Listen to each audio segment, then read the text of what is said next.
আমি এখনো জানি না যে কবে আসছে এবং সময়টা, কারণ আমাদের promo already done. Hopefully by the end of January তোমাদের কাছে প্রোমো চলে আসবে পুতুল টিটিপি। এবং টিটিপি কেন, ওয়াই পুতুল টিটিপি?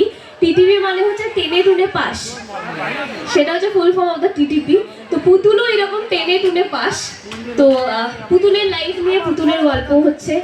খুব সুন্দরভাবে আমরা প্রোমো শুট করেছি, জাস্ট 2 দিন আগেই শেষ হয়েছে। তো অনেকটা এক্সপেকটেশন এবং একদম একটা নতুন চ্যানেলে কাজ।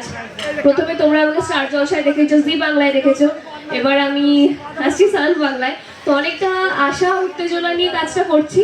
আমি আশা করবো তোমরা সবাই দেখবে এবং অবশ্যই জানাবে যে কেমন লাগছে আমাদের কাজ। আচ্ছা, এখানে কি কারোর কোনো প্রশ্ন আছে? তাহলে জমিয়ে রাখো, কারণ আমি আসবো। আমি জানি অনেকের অনেক প্রশ্ন আছে। আসল নাম তো আমি প্রথমেই বলে দিয়েছি যে আমার নাম খেয়ালি, খেয়ালি মণ্ডল পুরো নাম। তারপরে পরের প্রশ্নটা আসে যে আমি কোথায় থাকি। কর্মসূত্রে কলকাতা, বাট জন্মসূত্রে হচ্ছে দক্ষিণ 24 পরগনা। তো এই হচ্ছে ব্যাপার। আর বাকি যদি কারোর কোনো প্রশ্ন থাকে জমিয়ে রাখো, আর একটু আমরা আর একটা গানের পরে ডেফিনেটলি চেষ্টা করবো সেই প্রশ্নগুলোর উত্তর দেওয়ার।